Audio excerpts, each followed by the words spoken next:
টুংটাং ঘণ্টা, চাকাদের ঘর ঘর, ছুটে চলে এঁকে মেঁকে, নেই কোনো নড়চড়। কিসের কথা বলছি বলুন তো? শতাব্দী প্রাচীন ট্রামের। কলকাতায় আছেন আর ট্রামে চড়েননি এমন বাঙালি আছেন নাকি? কি কাণ্ড! জানেন কি, আর কদিন পরেই এর ঠাঁই হতে পারে জাদুঘরে। কেন বলছি, তবে তার আগে বরং আমি সেদিন বিকেলে এক দুর্দান্ত ট্রাম সফরে কি দেখলাম সেটা দেখে নিন আজকের ট্রাম যাত্রায়। আমি মুনমুন ফ্যাশনের মুনমুন আবারও চলে এসেছি নতুন একটা ভিডিও নিয়ে। আশা করি আপনাদের ভিডিওটা ভালো লাগবে, সাথে থাকুন। সেদিন বিকেলে একটা কাজে ধর্মতলা গেছিলাম, সেটা জলদি মিটে গেল। কি করা যায় ভাবতে ভাবতে মনে হলো একটা ট্রাম সফর করলে কেমন হয়। তো যেমন ভাবা তেমনি কাজ। রাস্তা পার হয়ে চলে এলাম ধর্মতলা ট্রাম ডিপো। শুনলাম প্রায় আধ ঘন্টা পর একটা ট্রাম ছাড়বে শ্যামবাজারের উদ্দেশ্যে।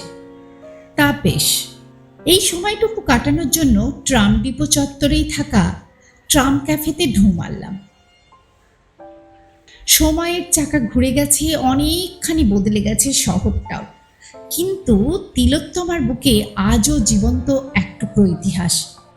নাম স্মরণিকা। শুনলে অবাক হবেন, 1938 সালে তৈরি এই দুকামরার ট্রাম এখন এক চমৎকার ক্যাফে। 2014 সালে নতুনভাবে সাজানো হলেও এর প্রতিটা কোণায় আজও ফিসফিস করে কথা বলে পুরনো কলকাতা।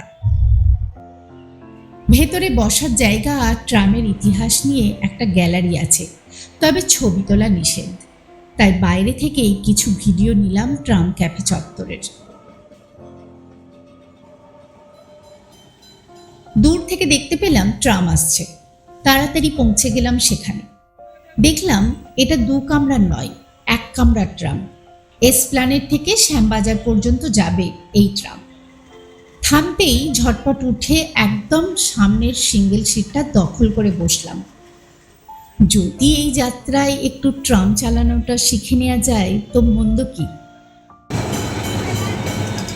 একটু পরেই টুংটাং ঘণ্টার আওয়াজ, আর নড়ে উঠল এই যান। আহা, আজ আমার যাত্রা এক হেরিটেজ বাহনে, ইতিহাসের সরণি ধরে। ভাবতেই বেশ এক্সাইটেড হলাম।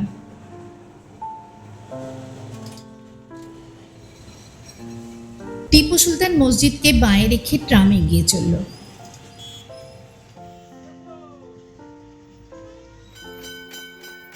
খানিক এগোতেই চাঁদনি চক মার্কেটের ভিড়, আর ট্রামের গতিও স্লথ হতে হতে ফুল স্টপ। কি ব্যাপার? দেখি ট্রাম লাইনের ওপরেই একটা গাড়ি খারাপ হয়ে গেছে, ফলে আমাদের বাহনও নিরুপায়। অনেকেই নেমে গেলেন, আমিও নামলাম, তবে একটু আশপাশের পরিবেশের ছবি তুলতে। ভিড়ে ঠাসা জমজমাট মার্কেট, রাস্তার দুদিকেই পুরনো দিনের বাড়ি, লোকজনের ব্যস্ততা আর জ্যামজট, সবই ক্যামেরাবন্দি করলাম।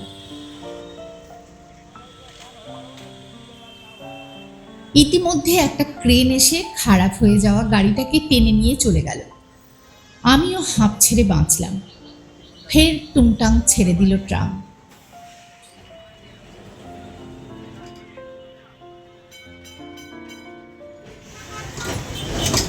এক ফাঁকে বরং কলকাতার ট্রামের ইতিহাসের দিকে চোখ রাখা যাক। কলকাতার ট্রাম হলো ভারতের প্রথম ও একমাত্র পরিষেবা প্রদানকারী ট্রাম ব্যবস্থা এবং এশিয়ার দ্বিতীয় প্রাচীনতম বৈদ্যুতিক ট্রাম। এটি 1873 সালে ঘোড়ায় টানা গাড়ি হিসাবে শুরু হয় এবং 1902 সালে বৈদ্যুতিক ট্রামে রূপান্তরিত হয়। বর্তমানে পশ্চিমবঙ্গ পরিবহন কর্পোরেশন WBTC দ্বারা পরিচালিত এই ঐতিহাসিক যানটি কলকাতার অন্যতম প্রধান ঐতিহ্য। তবে বর্তমানে এই পরিবেশ বান্ধব যানটি অস্তিত্বের সংকটে।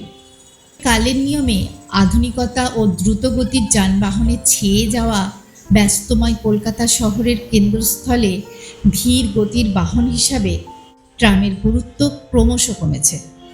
তাই অতীতে শহরের অনেক রুটে ট্রাম চললেও যানজট ও উন্নয়নের কারণে বর্তমানে রুটের সংখ্যা অনেক কমে গেছে। কিন্তু ট্রাম তো শুধু যাতায়াত নয়, বরং কলকাতার নস্টালজিয়া ও সংস্কৃতির এক অবিচ্ছেদ্য অঙ্গ।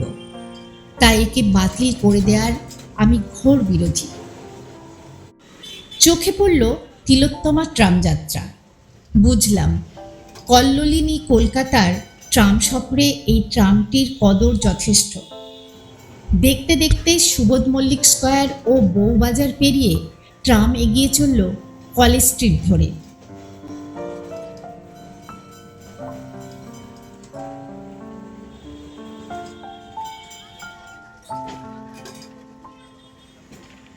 একে একে চোখে পড়ল মেডিকেল কলেজ হাসপাতাল, কলকাতা ইউনিভার্সিটি, হেয়ার স্কুল,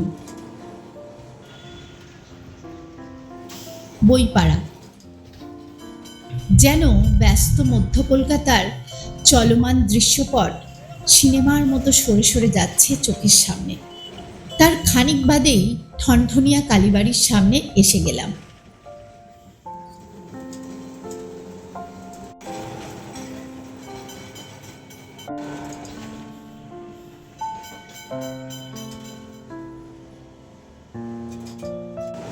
ক্রমে স্বামী বিবেকানন্দের বাড়ি আর বেথুন স্কুল পেরিয়ে এবার হাজির হাতিবাগান মোড়ে।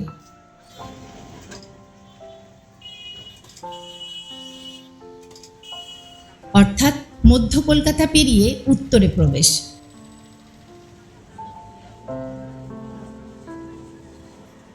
আর একটু পরেই এসে পড়লাম শ্যামবাজার ট্রাম ডিপোয়। এখানে নামতে হবে। কামরা ইতিমধ্যেই ফাঁকা হয়ে গেছে। তবে আমি তো এই যাত্রা করে সম্মোহিত, তাই ঠিক করলাম ফিরব এই পথেই, এই ট্রামেই। ফের টুংটাং ট্রাম ফিরে চলল ধর্মতলার দিকে, সাথে আমিও। ফেরতা পথে স্টার থিয়েটার ও হেদুয়া পার্ক চোখে পড়ল। আরও আধ ঘন্টা পরে আবার ফিরে আসা ধর্মতলা ট্রাম ডিপোয়। সন্ধে নেমে আসছে, আমারও ঘরে ফেরার পালা। তবে এই বিকেলের অনবদ্য ট্রাম সফর আমার স্মৃতিতে অমলিন হয়ে থাকবে। আপনিও কি কখনো এমন ট্রাম যাত্রা করেছেন? কমেন্টে অবশ্যই জানাবেন। আর এই ভিডিওটা ভালো লাগলে লাইক, কমেন্ট ও শেয়ার করতে ভুলবেন না কিন্তু। আজ আসি, দেখা হবে পরের ভিডিওতে। ততদিনে সবাই ভালো থাকবেন, সুস্থ থাকবেন। সবাইকে অসংখ্য ধন্যবাদ।